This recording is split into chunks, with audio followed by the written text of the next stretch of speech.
ఆంధ్రజ్యోతి రాధాకృష్ణ మామూలుగా రాయలేదు వాళ్ళ కొత్త పలుకు. ఆ కొత్త పలుకు చూస్తే రాధాకృష్ణ ఏందా ఇంత పరమాన్నం ఉన్నాడు, ఈ పరమాన్నం తెల్లారేదాకా ఎందుకు చల్లారలేదా అనే సామెత మనకు గుర్తొస్తుంది. భయం నీడలో మీడియా అని హెడ్డింగ్ పెట్టి అక్కడ జాతీయ మీడియా అంట భయం నీడలో కొట్టాడుతుందంట. అసలు భయం నీడలో ప్రభుత్వాల మీద వ్యతిరేకంగా పోరాటలేదంట జాతీయ మీడియా. మరి జాతీయ మీడియా ఏం చేస్తుంది? జాతీయ మీడియా అమ్ముడుపోయింది, ఓకే యాక్సెప్ట్, దాన్ని ఎవరూ కాదంటలా. ఇది గోడీ మీడియా అయిందని అందరూ కోడైకి వస్తున్నారు, ఓకే, దాన్ని ఎవరూ కాదంటలా. మరి మన జాతీయ మీడియా పరిస్థితి ఏంటి? ఎలా ఉందంటే పతివ్రత పరమాన్నం వండితే తెల్లారదాకా చల్లారలేదంట అనేది పాత సామెత. ఆంధ్రజ్యోతి రాధాకృష్ణ అనేటటువంటి పతివ్రత పేపర్లో కొత్త పలుకు రాస్తే ఢిల్లీ నుంచి గల్లీ దాకా అది చల్లారకుండా అలానే వేడివేడిగా పొగలొస్తుంది అన్నట్టుగా రాయాలన్నమాట. అలా ఉంది మన వార్త. ప్రతిపక్షాలను ముప్పు తిప్పలు పెడుతూ ప్రశ్నించే గొంతులను కట్టడి చేయగలిగిన ప్రధాని మోడీ. ఒకటైతే ఒప్పుకున్నారు చూడండి, ప్రతిపక్షాలను ముప్పు తిప్పలు పెడుతూ ప్రశ్నించే గొంతులను కట్టడి చేయగలిగిన ప్రధాని మోడీ.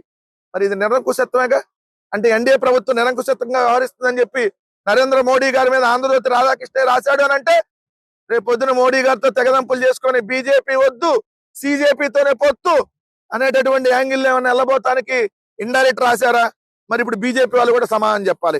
ప్రశ్నించే గొంతుల్ని కట్టడి చేస్తాడంట మోడీ ప్రశ్నలు రాకుండా. ఇప్పుడు ఒక మెట్టు దిగడానికి కారణం ఏంటి? దేశాన్ని సుదీర్ఘకాలం పాలించిన కాంగ్రెస్ పార్టీ ప్రధాన ప్రతిపక్షంగా కుదురుకోకపోవటం ఏంటి? నిన్నటి వరకు ప్రజలకు పెద్దగా పరిచయం లేని అభిజిత్ దీప్కే అనే యువకుడు కాంగ్రెస్ జనతా పార్టీ ప్రకటించడం ఏంటి? యువకులు బొద్దింకలుగా మారి ఢిల్లీని చుట్టుముట్టడం ఏంటి అనే ప్రశ్నించుకుంటే ప్రజల్లో ఏ స్థాయిలో అసహనం గూడు కట్టుకుందో అర్థమవుతా ఉంది. మరి కేంద్ర ప్రభుత్వం మీద అసహనం గూడు కట్టుకుంటే రాష్ట్రంలో ఉన్న అదే ఎన్డీఏ ప్రభుత్వం మీద కూడా అసహనం గూడు కట్టుకున్నట్టే కదా.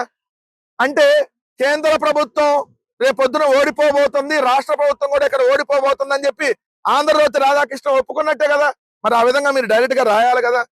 ఎన్డీఏ ప్రభుత్వం రేపొద్దున రాజు అధికారంలోకి, వాళ్ళ మీద తీవ్ర స్థాయిలో అసహనం ఉంది, అసహనం గూడు కట్టుకుందని చెప్పి రాధాకృష్ణ వార్త రాసినప్పుడు ఖచ్చితంగా మనం దాన్ని భావించాలి కదా. మరి వాళ్ళ ప్రభుత్వంలో ఉండి అతనే రాస్తున్నప్పుడు. రెండు, ఇక్కడ చూస్తే మీడియా సంస్థలు భయం నీడలో పనిచేస్తున్నాయి, ప్రభుత్వాలను ఎదిరించి నిలబడలేని స్థితిలో ఉన్నాయి. అయోధ్య రామ మందిరానికి ప్రజలు ఇచ్చిన విరాళాల చోరీకి గురైన జాతీయ మీడియా పెద్దగా పట్టించుకోకపోవడంతో ఇందులో భాగమే. మీడియా సంస్థలపై ఒత్తిడి తెచ్చి సమస్యలను కప్పిపెడితే అవి ముగిసిపోవని, లోపల రగులుతూ ఉంటాయని ప్రభుత్వాలు గ్రహించాలి. సోషల్ మీడియా ఇంతలా విస్తరించిన ఈ కాలంలో ఏ విషయాన్ని దాచిపెట్టలేమని ప్రభుత్వాలు, ప్రధాన మీడియా సంస్థలు గ్రహించాలి.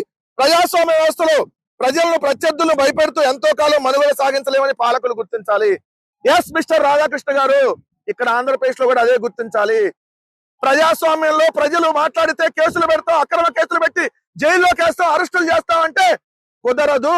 ఖచ్చితంగా దానికి తగినటువంటి ప్రాయశ్చిత్తం అనుభవించక తప్పదు. ఢిల్లీలో జరిగినటువంటి పోరాటం ఆంధ్రప్రదేశ్ రాష్ట్రంలో ఇంకా తీవ్ర స్థాయిలో ఉధృతమైద్ది, ఈ ప్రభుత్వాన్ని పడగొట్టిద్ది అన్నటువంటి విషయం గుర్తుపెట్టుకోమని చెప్తా ఉన్నాం. అదే విధంగా అధికారానికి న్యాయ వ్యవస్థ లొంగిపోయిందన్న అభిప్రాయం ప్రజల్లో బలంగా ఉంది. యువతను బొద్దింకలతో పోల్చడంపై విమర్శలు చెలరేగిన నేటి తరానికి ఓపిక తక్కువ అని రెచ్చగొట్టే విధంగా సుప్రీం తాజాగా మరో వ్యాఖ్య చేసిన యువత మాత్రం ఎక్కడా సంయమనం కోల్పోలేదనేది వాస్తవం. జాతీయ మీడియా అమ్ముడుపోయింది, ఇక్కడ జాతీయ మీడియా అంతకంటే ఎక్కువ అమ్ముడుపోయింది. భయం గుప్పెట్లో జాతి మీడియా కాదు, రాజకీయ వ్యభిచారం చేస్తున్నటువంటి జాతి మీడియా.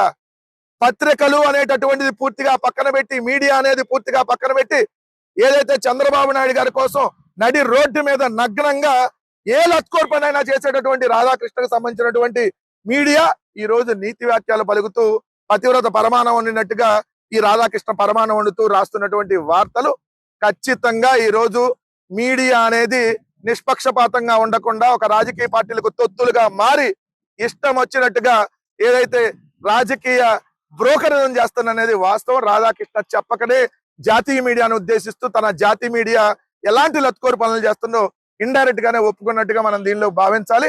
మోడీ గారికి హ్యాండ్ ఇచ్చి ఏదైతే మళ్ళీ చంద్రబాబు నాయుడు గారి కాంగ్రెస్ పక్షాన్ని చేరే అవకాశాలు కూడా స్పష్టంగా కనబడుతున్నట్టుగా ఈ వార్త చూస్తే మనకు అర్థమైపోతా ఉంది.